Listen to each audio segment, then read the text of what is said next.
वज़ीर-ए-आज़म इमरान खान का कहना है कि माजी में एक दूसरे को चोर कहने वाले फिर इकट्ठे हो गए। पेट फाड़ने के दावे करने वाले आज पेट मिला रहे हैं। जरदारी साहब चेकबुक लेकर लोगों को खरीदने निकल पड़े। कभी किसी सियासतदान को खरीदते तो कभी किसी को। ये जो मर्जी कर ले, इनको सजाएं मिलनी है। वज़ीर-ए-आज़म फैसलाबाद में तकरीब से खिताब कर रहे थे। ये जो सारे चोरों का टोला भी इकट्ठा हुआ है, इनकी खांसी का इलाज भी बाहर होता था। आज सारे चोर इकट्ठे हुए हैं। 30 साल से, उससे पहले 20 साल पहले दोनों गालियां एक दूसरे को चोर कहते थे। जरदारी को जेल ये नून लीग ने डाला था। वो जरदारी साहब वो चेकबुक चोरी के पैसे से आ गया लोगों को खरीदने के लिए। कभी किसी को पॉलिटिशियन को खरीदता है, कभी किसी को खरीदता है। वो एक चोर दूसरे चोर से मिलने जा रहा है, उसी के ऊपर कह रहा था पेट फाड़ के पैसे निकालूंगा, आज उसको मिल रहा है क्योंकि डर लगा हुआ है सबको इमरान खान का। मैं इन डाकुओं के टोलों को एक आखिर पैगाम देना चाहता हूं, तुमने जो भी करना है, मैं 3-3.5 साल से सुन रहा हूं, आज गया तो कल गया और परसों गया, क्योंकि इनको डर है कि इन्होंने पकड़े तो जाना ही है। तो देर लग रही है, एडजर्नमेंट ले रहे हैं, जज लंबी लंबी डेट्स दे रहा है, केस नहीं सुनता, लेकिन सुनना तो है और जब भी सुनेगा तो उन्होंने जेलों में जाना है। तो जल्दी पड़ी हुई है सबको कि जल्दी जल्दी इसको फारग करो, नहीं तो हम सारे इकट्ठे चले जाएंगे जेल में। इसलिए आप पेट फाड़ के, बजाय पेट फाड़ के पैसा निकालने के, आप पेट इकट्ठे मिल रहे हैं, पेट मिल रहे हैं अब इकट्ठे। अवाम को मुबारक हो। इमरान खान ने तहरीक अदम-ए-एतमाद की कामयाबी का ऐलान कर दिया है। वज़ीर-ए-आज़म की तकरीर से लगता है इनके घबराने के दिन आ गए। मरियम औरंगज़ेब की जानिब से कहा गया, उन्होंने कहा चोर चोर का शोर मचाने वाले इमरान माफिया को कौम पहचान चुकी है। जी बिल्कुल, अवाम को मुबारक हो। इमरान खान ने तहरीक अदम-ए-एतमाद की कामयाबी का ऐलान कर दिया। वज़ीर-ए-आज़म की तकरीर से लगता है इनके घबराने के दिन आ गए। ये कहना है मरियम औरंगज़ेब का। चोर चोर का शोर मचाने वाले इमरान माफिया को कौम पहचान चुकी। और साबिक सदर आसिफ अली जरदारी की तबीयत नासाज। आसिफ अली जरदारी के ज़ाती मुआलिज कराची से लाहौर पहुंच गए। आसिफ अली जरदारी ने लाहौर में तमाम मसरूफियात तर्क कर दी हैं। डॉक्टर्स का आसिफ अली जरदारी को आराम का मशवरा। साबिक सदर आसिफ जरदारी की तबीयत नासाज है। आसिफ जरदारी के ज़ाती मुआलिज कराची से लाहौर पहुंच गए हैं। आसिफ जरदारी ने लाहौर में तमाम मसरूफियात तर्क कर दी हैं। डॉक्टरों ने आसिफ जरदारी को आराम का मशवरा दिया है। पीपी रहनुमा कादिर मंदुखिल का कहना है 3.25 साल पर मुहीत उनकी जद्दोजहद रंग लाई है। साबित हो गया कि फैसल वावडा ने हकाइक छुपाए और झूठ बोलते रहे। इलेक्शन कमीशन ने फैसल वावडा को बतौर MNA ली गई तनख्वाहें और मरात वापस जमा कराने का हुक्म दिया है। फैसल वाडा साहब ने जो सुप्रीम कोर्ट के एफिडेविट था, उस एफिडेविट के तहत उन्होंने जो झूठ बोला था और उन्हें सारी चीज़ें छुपाई थी और एग्जैक्टली वही चीज़ें उन्होंने सेनेट के जो फॉर्म थे उसने डिक्लेयर कर दिए कि मेरे पास जो है नेशनलिटी पाकिस्तानी है, अमेरिकन नहीं है। सारे मराद जो as a MNA, as a minister उन्होंने मज़े लिए थे, वो सारे मज़े उनको वापस करने पड़ेंगे। और सारी चीज़ें मैं समझ रहा हूँ कि इस मौके पर कठपुतली हुकूमत की तस्बीह का ये पहला दाना है जो बिखर गया। वफाकी वजीर शेख रशीद का कहना है कि अपोजिशन अदम-ए-एतमाद के लिए अरकान पूरे नहीं कर सकती। फजलुर रहमान पीपल्स पार्टी और नून लीग की सियासत मुख्तलिफ है। ये तो 23 मार्च को इस्लामाबाद आते भी नजर नहीं आ रहे। एस्टेब्लिशमेंट न्यूट्रल और हुकूमत के साथ है। फैसल वावडा इलेक्शन कमीशन के फैसले के खिलाफ सुप्रीम कोर्ट जाएंगे। शेख रशीद इस्लामाबाद में मीडिया से गुफ्तगू कर रहे थे। मुझे तो ये 23 मार्च को भी आते हुए दिखाई नहीं देते। फजलुर रहमान की और सियासत है, नून और पीपल्स पार्टी की और सियासत है। इल्ज़ाम देने वाले खुद इशारों और बैसाखियों पे तड़पे जा रहे हैं, कुछ नहीं मिलेगा।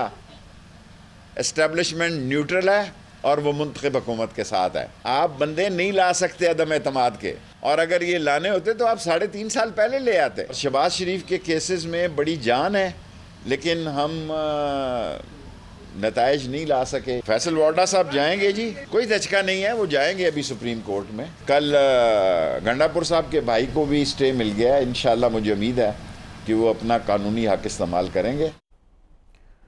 नून लीग की रहनुमा मिफ्ता इस्माइल का कहना है कि हुकूमत की नाकिस परफॉर्मेंस की वजह से इत्तेहादियों के लिए भी अवाम के पास जाना मुश्किल हो गया है। इस वक्त तमाम मुस्लिम लीग नून के टिकट के ख्वाह हैं। मौजूदा हुकूमत ने कराची और पंजाब के लिए कुछ नहीं किया।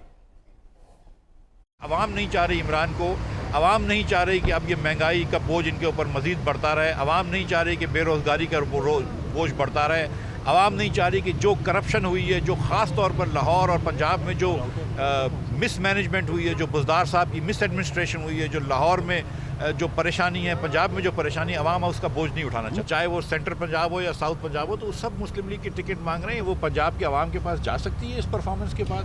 क्या MQM इस महंगाई के बाद जा सकती है? क्या किया कराची को दिया है PTI ने? 2 पैकेजेस का अनाउंसमेंट किया, 1 पैसा नहीं दिया है। क्या पंजाब को दिया है PTI ने? तो क्या इस परफॉर्मेंस के बाद ये जाएंगे? MQM ने हल्का बंदियों के खिलाफ सिंध हाई कोर्ट में दरखास्त दायर कर दी। मीडिया से गुफ्तगू में MQM पाकिस्तान के कन्वीनर डॉक्टर खालिद मकबूल सिद्दीकी कहते हैं, पीपल्स पार्टी ने कोटा सिस्टम और बल्दियाती बिल आयद करके सिंध को इंतजामी और लसानी तौर पर तकसीम किया। PP के लसानी फसादात के खिलाफ हम बड़ी रुकावट हैं। अगर हम ना होते तो आज मुल्क में जमहूरियत भी ना बचती। पिछले दिनों आला अदालतों की दबाव की वजह से जो बल्दियाती इलेक्शन मजबूरन कराना पड़े, वो खुद तौहीन थी किसी भी तरह की जमहूरियत की। एक दफ़ा फिर इसी तरह का दबाव इन नाम नहाद जमहूरी जागीरदार जमहूरी लोगों के पास मौजूद है।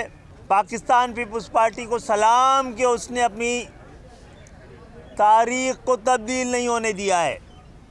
अपनी नफ़रत, नस्ल परस्ती, लिसानियत को ही बुनियाद बनाया है इस दफ़ा भी। अपने उसी जागीरदाराना मिजाज और जागीरदाराना निज़ाम को तहफ़्फ़ुज़ देने के लिए गैर इखलाकी, गैर कानूनी, गैर उसूली, गैर जमहूरी हल्का बंदियाँ की गई हैं कि जिसने अपने आने के बाद पहले कोटा सिस्टम लगाकर सिंध को इंतज़ामी तौर पे तकसीम किया, फिर लिसानी बिल लगाकर सिंध को लिसानी तौर पे 2 हिस्सों में तकसीम किया, फिर इन सूबों की सिंध के इन शहरी इलाकों के वसाइल को लूट कर अमली तौर पर तकसीम कर दिया।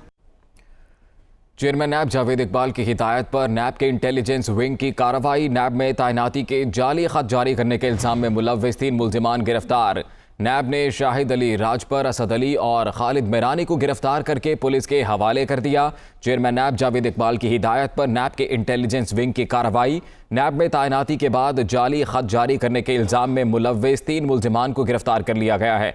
नैब ने शाहिद अली राजपर, असद अली और खालिद मेरानी को गिरफ्तार करके पुलिस के हवाले कर दिया है।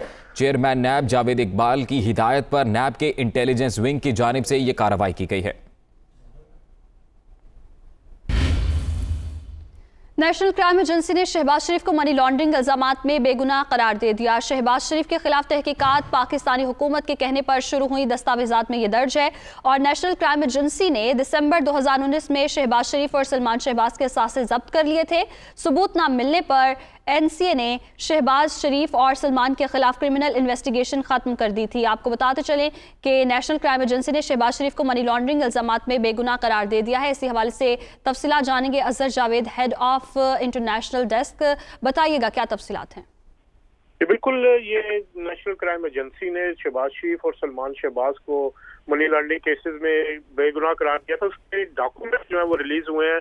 अदालती हुक्म पर वेस्टमिनिस्टर मजिस्ट्रेट कोर्ट ने 1000 में से 500 सफ़ात रिलीज किया, जिसमें वाज़े तौर पर लिखा हुआ है कि तहकीकात का जो मरकज़ थे वो साबिक़ वज़ीर आला पंजाब शहबाज शरीफ थे और उनके खिलाफ हुकूमत पाकिस्तान की तरफ से बरतानवी हुकूमत को मुकम्मल असिस्टेंस फराहम की गई थी।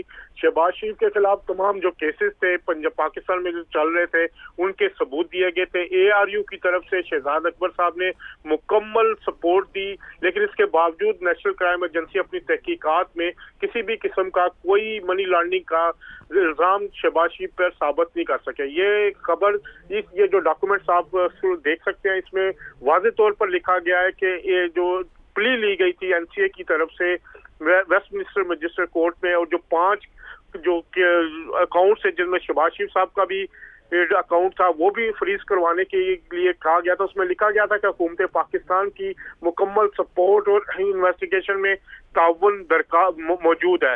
तो इस सारे ये डॉक्यूमेंट्स रिलीज हुए हैं वेस्टमिनिस्टर मजिस्ट्रेट कोर्ट की तरफ से। 500 ये डॉक्यूमेंट्स हैं जो वाज़े तौर पर साबित कर रहे हैं कि तहकीकात का मुकम्मल हदफ शहबाज शरीफ थे और कोई भी किस्म का कोई भी मनी लॉन्ड्रिंग का इल्जाम उनके खिलाफ साबित नहीं हो सका। जी, बहुत शुक्रिया अजहर जावेद, आप हमें अपडेट कर रहे थे।